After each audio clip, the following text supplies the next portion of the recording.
अध्याय 3. कल्माषपात कथा. गोकर्ण महात्म्य. चांडाल स्त्रीचा उद्धार. श्री गणेशाय नमः. हे मंगलधामा शिवा, तुझा जय असो. तू स्वतःच्या भक्तांच्या हृदयाला आनंद देतोस. तू असा वृक्ष आहेस की ज्याला चराचर जग हेच फळ आले आहे. तू नामापलीकडे तसेच अनाम ह्या लक्षणापलीकडील आहेस. लक्ष्मीपती विष्णूची भगिनी हीच पार्वती. तिच्या मनाला तू आनंद देतोस. षडाननाचा तू पिता आहेस व मीनध्वज जो मदन त्याला दग्ध करणाराही आहेस. तूच ब्रह्मानंद आहेस. तुझ्या भालप्रदेशी तिसरा नेत्र आहे. संसाराचे भय तू नष्ट करतोस. त्रिपुरासुराचा तूच अंत केलास. हे शिवा, सद्योजात, वामदेव, अघोर, तत्पुरुष, ईशान, ईश्वर अशी तुझी नामे आहेत. तू अर्धनर व अर्धनारी या प्रकारे नटून सृष्टीत सर्वत्र राहतोस. गिरिजा जी पार्वती, तिचे मन तुझ्या ठिकाणी रमते. तू कैलासगिरीचा ईश्वर आहेस. तू शीर्षीगंगा धारण करतोस. नागरूपी भूषण तू घालतोस. तू सर्व व्यापीच आहेस. मन मोहित करून आंधळे करणाऱ्या मदनाचा तू पराभव केलास. तू अत्यंत अतीत म्हणजे सर्वापलीकडचा असून मलरहित अर्थात निरंजन आहेस. सत्व, रजस व तमस हे तिन्ही गुण तुझ्यापर्यंत पोचतच नाही. तू दुधाच्या फेसाप्रमाणे धवल आहेस व जगाला जीवन देणारा तू आहेस. द्वितीय अध्यायात तू माझ्याकडून शिवरात्रीचा महिमा वर्णन करीलास. आता मी कथेची रचना कशी करू? हे पंचमुकुटा व पंचवदना, तू मला प्रेरणा दे, कृपा कर. सूत नैमिषारण्यात शौनक इत्यादी मुलींना कथा सांगत होता. ती कथा आता शिवकृपेने मी वर्णन करतो. मित्रसह कल्माषपात झाला. इक्ष्वाकूंच्या कुळात मित्रसह नावाचा राजा होऊन गेला. तो भूलोकीचा जणू इंद्र तसा शोभत होता. त्याला वेद व शास्त्र यांचे ज्ञान होते. तो मोठा तेजस्वी होता. आपल्या विशाल सैन्यरूपी वस्त्राने त्याने पृथ्वीला आवरणच घातले होते. तो प्रतापरूपी सूर्य होता, त्यामुळे शत्रुरूपी नक्षत्र दिशेनाशी झाली होती. एकदा तो शिकारीसाठी मोठे सैन्य घेऊन घोर अरण्यात शिरला. सैन्याच्या गडबडीमुळे श्वापदे आपल्या जागा सोडून इस्तंतंत पळू लागली. वाघ, लांडगे, अस्वले, सिंह, हरिणी, वनगाई, वानर, ससे, कोल्हे असे कितीतरी पशु धावत सुटले. चातक, बदके, मोर, कस्तुरी मृग, रानमांजरे, मुंगसे, हंस, चक्रवाक असे पशुपक्षी कोलाहल करीत धावले व उडू लागले. राजाने कित्येक प्राण्यांची शिकार केली. त्यात त्याने एक राक्षसी मारला. तो महाभयंकर राक्षस गणप्रात होऊन पडला. तेव्हा त्याच्या भावाने दुरून ते पाहिले आणि त्याने निर्धान केला की मी याचा सूड घेईन. कपटाने या राजाचा घात करीन. राजा मृगया करून सैन्यासह नगरास परत गेला. इकडे बंधूच्या मृत्यूने शोकाकुल अशा त्या राक्षसाने मायेने मानवरूप धारण केले. त्याने आचार्याप्रमाणे स्वयंपाकासाठी लागणारी पळी, झारे वगैरे सामुग्री घेतली व मलिन वस्त्रे धारण केली. आता तो कामाच्या शोधात असलेला खरोखरीचा आचार्य दिसत होता. त्याने नगरात जाऊन प्रयत्न करून राजाची भेट मिळवली. आपल्या पाककलेची त्याने स्वतःच प्रशंसा केली. त्याच्यावर विश्वास ठेवून राजाने त्याला आपल्या सेवेत घेतले. चांगले पदार्थ बनवून त्याने राजाचे मन प्रसन्न करून घेतले. काही दिवसांनी श्राद्धाची तिथी जवळ आली. राजाने आपले राजपुरोहित वसिष्ठ यांना आदराने त्या दिवशी प्रासादात बोलवले होते. ब्रह्मदेवाचे पुत्र वसिष्ठ हे श्राद्धाच्या भोजनासाठी आले. त्यावेळी राक्षसाने गुप्तपणे नरमांस आणले होते. ते भाजीत मिसळून त्याने पात्रात वाढले. वसिष्ठ अंतर्ज्ञानी होते. त्यांनी नरमांस ओळखले व राजाने आचार्याच्या रूपात राक्षस कसा नेमला आणि एवढे कृत्य करण्यास वाव कसा काय दिला याचे त्यांना वैषम्य वाटले. त्यांनी राजाला शाप दिला. मित्रसह राजा, तू माझ्या ब्राह्मणास नरमांस कसे काय खाऊ घातलेस? जा, अरण्यात राक्षस होऊन राहा. तिथे तुला काहीही खायला मिळणार नाही. राजा म्हणाला, यात माझा काही दोष नाही. आचार्याने काहीतरी कपट केले असणार. मी त्याला बोलावतो. त्याने स्वयंपाक्याला बोलावले. तेव्हा तो पळून गेला आहे असे त्याला कळाले. हा आपला दोष नसून रागाच्या भरात वसिष्ठांनी आपल्याला शाप दिला याचाच राजाला संताप आला. त्याने वसिष्ठांना उलट शाप देण्यासाठी जल घेतले. त्यावेळी त्या मित्रसह राजाची पत्नी मंदैती नावाची तेथे होती. ती पतिव्रता होती, ज्ञानी व चतुर होती. तिने राजाला अडवले. नाथ, थांबा, जरा विचार करा. गुरुला शाप देण्याचा शिष्याला मुळीच अधिकार नाही. तुम्ही शाप दिलात तर तो तुम्हाला कल्पपर्यंत नरकात खितपत पडावा लागेल. राजा थांबला. हातातले जल तसेच राहिले. तो म्हणाला, तू हे सत्य बोललीस, मला वाचवलेस. आता हे शाप जल कोठे टाकू? भूमीवर टाकले तर ते दग्ध होईल आणि धान्यही उपजणार नाही. मी हे माझ्याच पावलांवर टाकतो. असे म्हणून राजाने ते पाणी आपल्या पावलांवर टाकले. त्यावेळी त्याचे दोन्ही पाय गुडघ्यापर्यंत काळे पडले. त्या पायांवर कोडही उठले. राजाला त्यामुळे पुढे कल्माषपात असे नाव पडले. वसिष्ठांना सर्व खरा प्रकार लक्षात आला. त्यांनी राजाला उशाप दिला. तू 12 वर्षांनी राक्षस सेवनेतून मुक्त होऊन परत राजा होशील. वसिष्ठ तेथून निघून गेले. राजाचे रूप पालटले. तो भयानक राक्षस झाला. त्याचे पाय जळून काळे पडले होते. तो घोर रानात गेला. रात्रंदिवस तो भुकेने व्याकुळ असे. तो पशु व पक्षी मारून खात असे, पण त्याची भूक भागतच नसे. त्याचा देह अस्वस्थ होता. तोंड पसरट, दात बाहेर वाढलेले, केस अस्ताव्यस्त, कपाळावर शेंदूर माखलेला, डोळे भयानक. तो अशा प्रकारे घोर रानात वावरत असताना काही वर्षे लोटली. एकदा त्याला त्या अरण्यातून एक तरुण ब्राह्मण पुत्र आपल्या सुकुमार पत्नीसह जात असताना दिसला. राजा पाहत थांबला. ते दाम्पत्य थांबले. परस्परांवरील प्रेमाने तो तरुण व त्याची पत्नी विलनस्तुप झाले होते. तोच राजा राक्षस रूपात त्यांच्यापुढे उभा राहिला आणि त्याने त्या तरुणाला भक्षण करण्यासाठी पकडले. त्यावेळी त्या तरुणाची पत्नी म्हणाली, "अरे राक्षसा, तू मूळचा राजा, आता शापाने कल्माशपात राक्षस झालास. तू आणखीही ब्रह्महत्येचे घोर पातक करू नको." पण राजाने तिचे काहीही न ऐकता तो तरुण ओरडत असतानाही त्याला ठार मारले व मांस खाऊन हाडे तेथेच टाकली.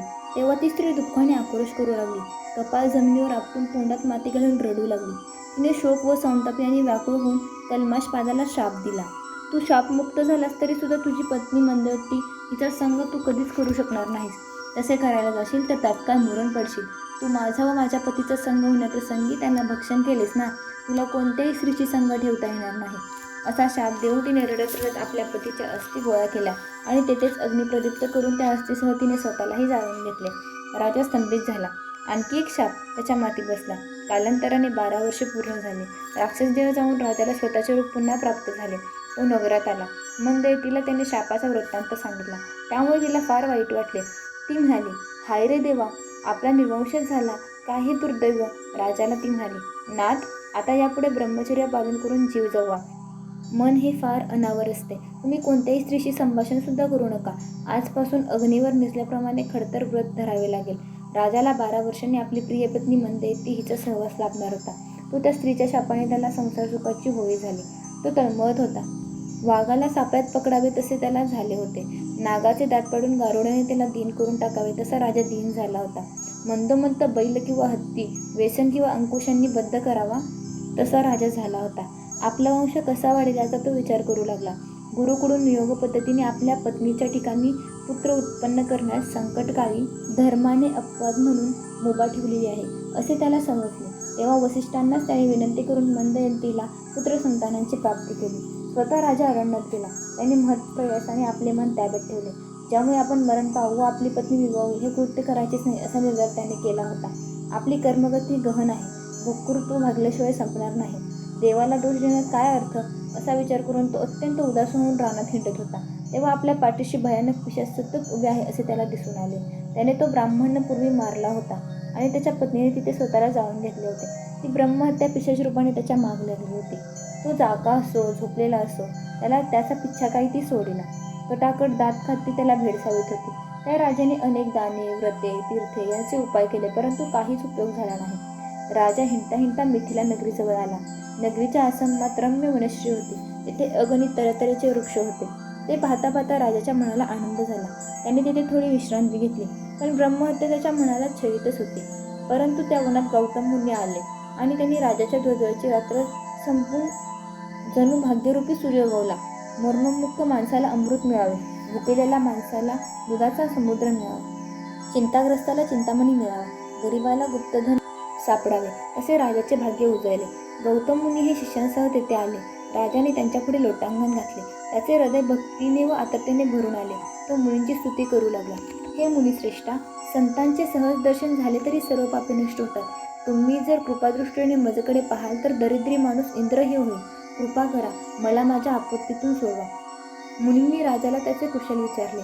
"तुझे राज्य कसे आहे? राज्यातील मंत्री प्रधान कसे आहेत? प्रजा सुखी आहे ना? चारी वर्णांचे लोक स्वधर्माचे आचरण करीत आहेत ना? पशु, सेवक, कलत्र व पुत्र कुशल आहेत ना?" राजा म्हणाला, "मुनिराज, आपल्या कृपेने सर्व क्षेम आहे. आपण फार दुरून आलेले दिसता. आपल्या ठिकाणी आनंद भरून राहिला आहे. आपल्या दर्शनाने माझे ब्रह्महत्येरूपी पाप दूर होईल अशी आशा मला वाटू लागली आहे." ऋषींनी सर्व वृत्तांत राजाला विचारला. तेव्हा राजाने आपले पूर्वकर्म मुनींना सांगितले. गोकर्ण महात्म्य. गौतम ऋषी म्हणाले, "मी गोकर्ण क्षेत्रातून इथे आलो आहे. ते क्षेत्र फार पवित्र असे शंकराचे स्थान आहे. पृथ्वीवरील दुसरे कैलासच आहे ते. त्याचा महिमा पूर्ण वर्णन करता येत नाही. कैलासनाथ तेथे ओंकार रूपाने भवानीसह विराजमान आहेत.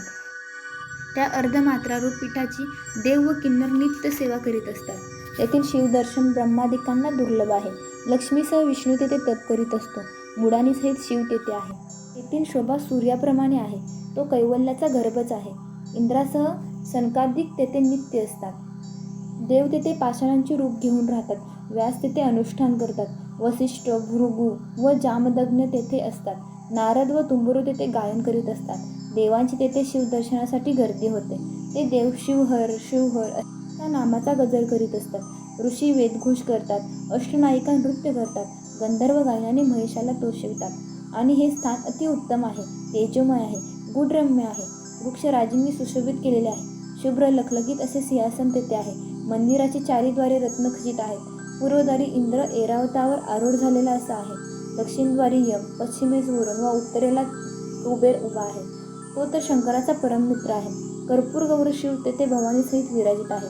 संत साधकांचे ते स्थान म्हणजेच माहेरच आहे. त्या मूर्तीचे ध्यान करावे. त्याच्या भोवती महासिद्धींचे पूजन करावे. त्याच्या भोवती आवरण, देवता, कात्यायनी व अष्टभैरव यांची पूजा करावी. 12 आदित्य, 11 रुद्र, अष्टवसु व सर्व दिक्पाल तेथे नित्य हात जोडून उभे राहतात. 8 ही सिद्धी व 9 विधी तेथे पिनात पाणी शंकराला वंदन करून आराधना करीत असतात. मीही बहुधा तेथेच राहतो. इतर क्षेत्रात लाखो वर्षे तप केले व गोकर्ण क्षेत्रात 1 दिवस जरी तप केले तर योग्यता सारखीच. अमावस्या, सोमवार, पर्वकाळ, प्रदोष या समयी तेथे स्नान केले तर सर्व तीर्थात स्नान केल्याचे पुण्य लाभते. पूर्वी रावण, कुंभकर्ण व विभीषण यांनी शिवाची आराधना केली. रावणाने कैलासहून जे निर्वाणलिंग आणले ते इथेच आहे. त्या शिवलिंगाची स्थापना गणपतीने केली. गौतम मुनी असे मित्रसह राजाला सांगत होते, असे श्रोतांना सूत म्हणाला. तेव्हा श्रोतांनी त्याला विनंती केली, महाराज, गोकर्ण क्षेत्रात शिवलिंगाची स्थापना कशी व कोणी केली ती कथा आधी सांगावी. मित्रसह राजाची कथा त्यानंतर सांगावी. तेव्हा सूत गोष्ट सांगू लागला. गोकर्ण लिंगाची स्थापना. रावणाची माता केकसी ही शंकराची भक्त होती.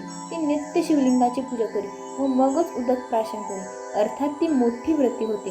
पंचधान्याचे पीठ करून ती शिवलिंग तयार करी.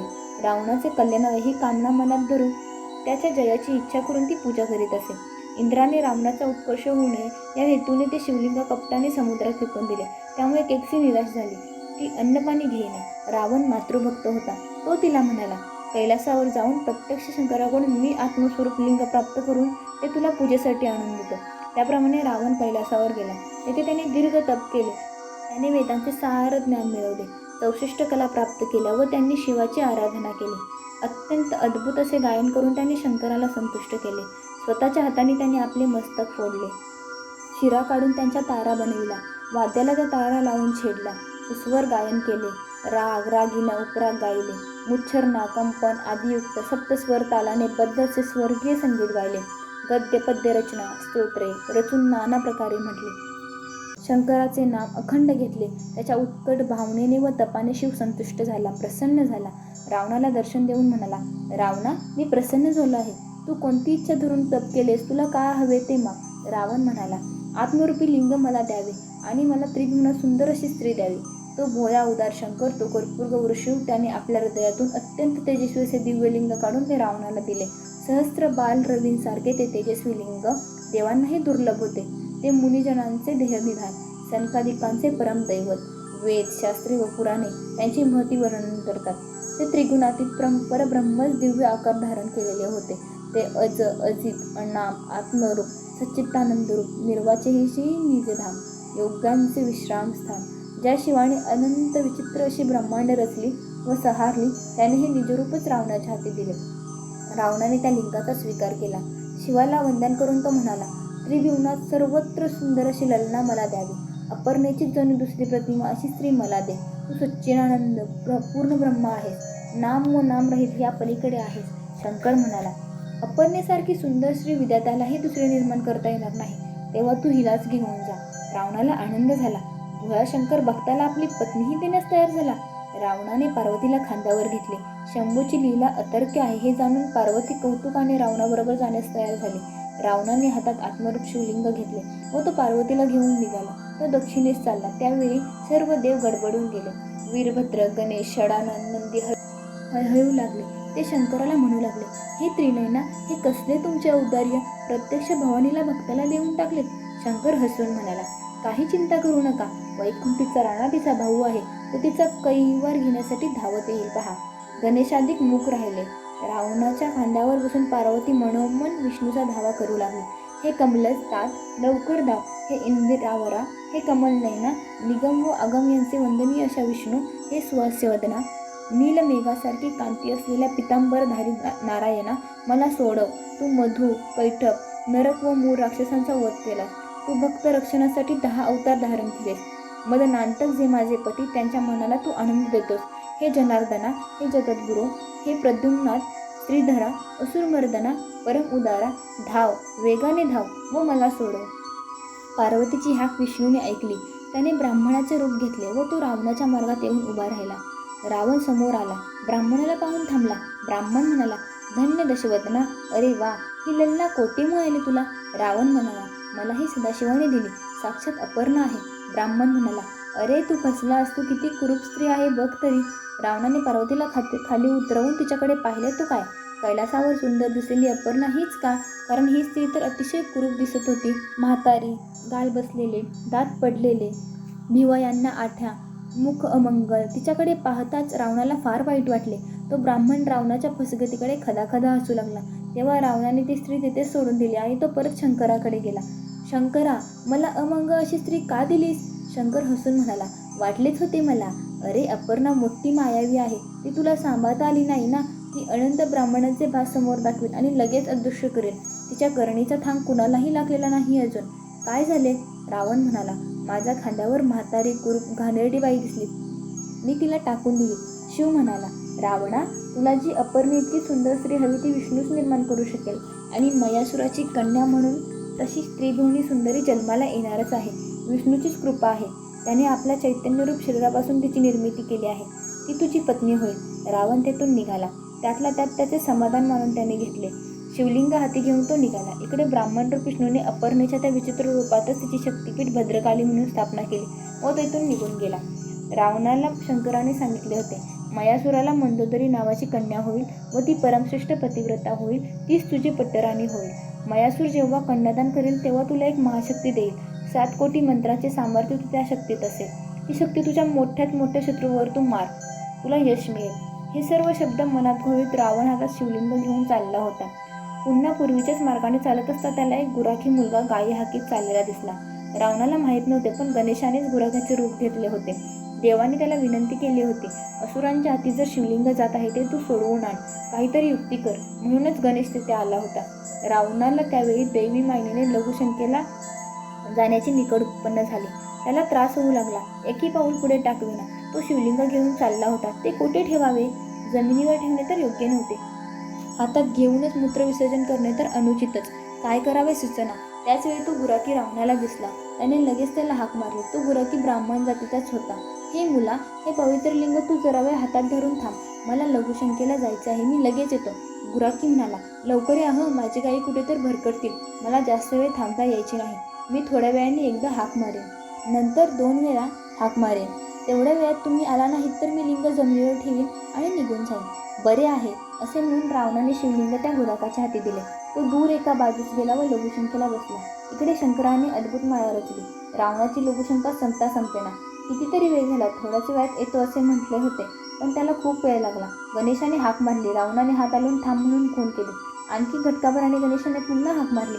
अहो, झाले की नाही अजून? रावणाने पुन्हा हाताने थांब अशी खून केली. पुन्हा जरा वेळाने तिसरी हाक मारली तरी रावण उठेना. शेवटी आणखी एकदा हाक मारून गणेश ओरडून म्हणाला, आता तुझे शिवलिंग तूच सांभाळ. हे मी भूमीवर ठेवले. असे म्हणून गणेशाने ते शिवलिंग खाली ठेवले व अगदीच ते दृढ बसले. पृथ्वीशी एकजीव झाले. रावण तसाच उठला व अपवित्र स्थितीतच रागारागाने धावत आला. गणेश गायींच्या मागे मागे धावत एकदम दूर जात गुप्त झाला. रावणाने पाठलाग केला. गायी जमिनीत गुप्त होत होत्या. त्यातील एका गायीचा कान तेवढा आता वर दिसत होता. तोच त्याने पकडून गायीला वर ओढण्याचा खूप प्रयत्न केला, पण काही उपयोग झाला नाही. रावणाने ते शिवलिंग उपटून काढण्याची खूप खटपट केली, पण ते मुळीच हलले नाही. तेव्हा रावणाने तेथे स्वतः शंकराची पूजा केली. ते महाबल नावाने प्रख्यात लिंग असून गोकर्ण महाबळेश्वर नावाने ते क्षेत्र प्रसिद्धीस आले. रावण, कुंभकर्ण व विभीषण यांनी तेथे शिवाची आराधना केली. रावणाला मयासुराने आपली कन्या मंदोदरी दिली व एक अमोघ शक्तीही दिली. रावणाचा वंश खूप वाढला. मेघनाद या नावाने मुलांनी इंद्रालाही जिंकले, म्हणून त्याचे नाव इंद्रजित असे पडले. रावणाला अनेक पुत्र व नातू होते. त्याचे सैन्य 18 अक्षहिनी होते. रावणाने सर्व देवांवर विजय मिळवला. गौतमांनी मित्रसह राजाला पुढे म्हणाले, त्या गोकर्ण क्षेत्राहून आम्ही आलो आहोत. मिथिलाधिपती यज्ञ करीत आहे म्हणून आम्ही येथे आलो आहोत. सूत अशी कथा सांगून पुढे म्हणाला. गौतमांनी मित्रसह राजाला आणखी एक कथा सांगितली, ती ऐका. चांडाळ स्त्रीचा उद्धार. गौतम मुनी मित्रसिंह राजाला म्हणाले, आम्ही येताना मार्गात एक चांडाल जातीची स्त्री पाहिली. ती कुष्ठरोगाने भरलेली होती. तिच्या अंगावर ठिकठिकाणी व्रण होते. त्यांना फार दुर्गंध होता. हातापायाची बोटे झडली होती. तिला अन्नपाणीही घेता येत नव्हते. तिचे दात पडलेले, कान बहिरे, जन्मताच अंध, नाक गळून गेलेले, कातडी झडून गेलेली. ती धुळीत लोळत पडली होती. ती पूर्वजन्मीचे पाप भोगीत होती. तिला मरणसमय आला होता. तेवढ्यात आम्हाला आकाशातून एक विमान खाली उतरताना दिसले. ते विमान फार दैदिप्यमान होते. त्या विमानात 4 दिक्षिवतूत बसले होते. त्यांना प्रत्येकी 5 मुखे व 10 हात होते. एक सूर्यासारखा तेजस्वी तर दुसरा चंद्रासारखा, कोणी अग्नीसारखा तर चौथा भारी चंद्रच असलेला. त्या विमानात दिव्यांगना गायन व नृत्य करीत होत्या. गंधर्व शंकराचा महिमा गात होते. मला मोठे नवल वाटले, कारण ते विमान त्या चांडाळ स्त्रीला शिवलोकात नेण्यासाठी आले होते. शोधितांना आम्ही विचारले, तेव्हा हे कळाले. आम्ही विचारले, एवढ्या दुर्दशेत असलेल्या ह्या स्त्रीला आपण कोणत्या पुण्याईने शिवलोकात नेता? तेव्हा एक शिवदूत तिच्या पूर्वजन्मीचा वृत्तांत सांगू लागला. चांडाळ स्त्रीचा इतिहास. ही चांडाळ स्त्री पूर्वजन्मीची कैकई नावाच्या ब्राह्मणाची मुलगी होती. तिचे नाव सुमित्रा असे होते. ती खूप सुंदर होती. तिला सौंदर्याचा फार गर्व होता. ती बालपणीच विधवा झाली होती. तारुण्याच्या मदाने ती मार्गाला लागली. ती पुरुषांशी संबंध ठेवू लागली. तिच्या पित्याने तिला खूप समजावले, शिक्षाही केली, पण ती सुधारली नाही. तिला व्यभिचारातून गर्भ राहिला. लोक तिची निंदा करू लागले. पित्याने तिला घराबाहेर घालवून दिले. ती देश सोडून गेली. अनाथ हिंडू लागली. योगायोगाने एक श्रीमंत शूद्राने तिला आश्रय दिला. तिच्याशी लग्न केले. तिला आता खूप श्रीमंती आली. तिला त्या पतीपासून पुष्कळ मुले झाली. शूद्राच्या घरी मद्यमांसाला तोटा नव्हता. तीही अत्यंत मांस खाई, मद्य पिऊन तंद्रीत राही. अशा प्रकारे तिच्या निषिद्ध आहार विहाराने संसार चालला असता तिचा पती एका शेतावर गेला होता. त्यावेळी तिला भूक लागली म्हणून ती अर्धवट तंद्रीत उठली. बकरा मारण्यासाठी तिने सुरी घेतली. तिने चुकून एक गोवस्तच मारला. अंधारात व तंद्रीत तिला नीट दिसलेच नाही. वासरू ओरडू लागले. गाय मोठमोठ्याने हंबरू लागली. पण तिने वासराची मान कापली आणि ते घरात घेऊन गेली. घरात गेल्यावर तिच्या लक्षात आले की आपण वासरूच मारले. ती एकदम उद्गारली, शिव शिव, काय केले मी हे? जरी ती वाईट कर्म करणारी झाली होती तरी गोवध करू नये इतका संस्कार तिच्या मनावर होताच. अजाणता गोवध झाला याचे तिला फार वाईट वाटले. तरी भुकेचा विजय झाला. तिने अर्धे वासरू कापून शिजवले, त्यातले मांस खाल्ले. अर्धे प्रेत बाहेर टाकून दिले व लोकात तिने ओरडा केला की रात्री वाघाने वासरू मारले. कालांतराने सुमित्रा मरण पावली. यमदूतांनी तिला मारीत मारीत यमलोकात नेले. तिला तरवारींच्या धारांवरून चालवले. कुंभीपात नरकात टाकले. तप्त भूमीवर निजवले. तप्त स्तंभाला बांधले. तिचे कर्म काय, पाप किती, पुण्य किती असे यमाने विचारले. तेव्हा चित्रगुप्त म्हणाला, हिने चुकून गायीचे वासरू मारले, पण शिव शिव असे म्हणून तिने थोडा पश्चाताप केला. तरी नंतर ते मांस खाल्ले व वाघाने वासरू मारले असे बोबाटा केला. यमाने त्यानंतर तिला चांडास्त्रीच्या जन्माला घातले. ती जन्मांध आहे, कुलक्षणी आहे. कुत्र्याने उष्टावलेले अन्न कसेबसे खाऊन दिवस काढत होती. तिची आई व बाप मरून गेले. हातात काठी घेऊन ती गावोगाव भीक मागीत हिंडत होती. शिवरात्रीचा दिवस होता. गोकर्णाला यात्रेकरू चालले होते. वाद्ये वाजत होती. लोक शंभो शिवहर असा नामघोष करीत चालले होते. ती काठी टेकीत टेकीत भिक्षा मागत त्याच मार्गाने चालली होती. भद्रकालीचे मंदिर गोकर्ण क्षेत्रातच आहे. त्या देवाजवळच ती मार्गात बसून भीक मागू लागली. बाबा, मला भूक लागली, दया करा, मी पापिनी आहे, मला अन्न द्या, माझा उद्धार करा. लोकांना तिची दया येईल, पण जवळही कोणी फिरकत नसे. त्या शिवभक्तांनी मात्र तिच्या हातात बेलाचे पान ठेवले. तिने खाद्यवस्तू म्हणून ते तोंडाशी नेले आणि पान आहे असे कळताच रागाने ते भिरकावून दिले. ते वाऱ्यावर एकदम उडाले व शंकराच्या पिंडीवर पडले. शिवरात्रीस तिला उपवास, यात्रा व बिंदवांनी शिवपूजन असे घडले. शिवभक्तांच्या संगतीत जागरण घडले. या स्त्रीने शिवनाम ऐकले व तेच ती मनात घोळवीत राहिली. या पुण्यामुळे तिची पापे नष्ट झाली. आम्ही तिला शिवलोकात नेणार आहोत. पहा, त्या रोगट देहाचा त्याग करून ती दिव्य देही होईल. तेव्हा आमच्या देखत तिला दिव्य शरीर प्राप्त झाले आणि विमानात बसून ती शिवलोकी गेली. एवढी कथा सांगून सूत म्हणाला, गौतम ऋषींनी चांडास्त्रीची कथा मित्रसिंह राजाला सांगितली आणि म्हटले, राजा, तू गोकर्ण क्षेत्रात जा. शिवरात्रीला श्रीशंकर पार्वतीची बेलाच्या पर्णांनी पूजा कर. त्याने तू ब्रह्महत्येतून व शापातून मुक्त होशील. राजाने पुन्हा गौतम मुनींना दंडवत प्रणाम केला. तो त्यांच्या आशीर्वादाने धन्य झाला. मुनी मिथिला नगरीकडे आपल्या शिष्यांसमवेत गेले आणि राजा गोकर्ण महाबळेश्वर क्षेत्राकडे निघाला. मित्रसह राजाचा उद्धार. त्या मित्रसह राजाने शिवरात्रीच्या दिवशी गोकर्ण क्षेत्रात अत्यंत भक्तिभावाने उपोषण करून उमा महेश्वराची पूजा केली. तेव्हा त्याच्या मागे लागलेले ब्रह्मांड युग्म हत्येचे पातक नष्ट झाले. तो शापमुक्त झाला. आता त्याला संसाराचीही गोडी राहिली नाही. त्याला शिवलोकात नेण्यासाठी विमान आले. तेजस्वी असे शिवगण त्या विमानात बसले होते. देवाने राजावर सुगंधी पुष्पांचा मालांचा वर्षाव केला. दिव्य नाद होऊ लागला. राजाला नवा स्वर्गीय देह प्राप्त झाला. त्याला 5 मुखे व 10 हात आले. तो शिवस्वरूप झाला व शिवलोकात विराजमान झाला. सूत शौनादिकांना म्हणाले, शिवरात्रीचे व्रत, गोकर्ण क्षेत्र, गौतम मुनी, मित्रसह राजा यांचे हे पुण्यप्रद कथानक आपण श्रवण केलेत. तुम्ही धन्य आहात. श्रीधर कवी श्रोत्यांना म्हणतो, हंस जसे मानसरोवरात विरजतात किंवा देवता सभोवार जसे साधक शोभतात, तसे तुम्ही श्रोते शोभता. तुम्ही चतुर पंडित आहात. तुमचे अवधान हेच अलंकार देऊन मज श्रीधराला गौरव द्या. हे भीमा तटविलासा, आदिपुरुषा, ब्रह्मानंदा, हे कैलासनाथा, मजकडून पुढील कथा वर्णन करून घे. श्री सांब सदाशिवापर्णमस्तु. ओम नमः शिवाय.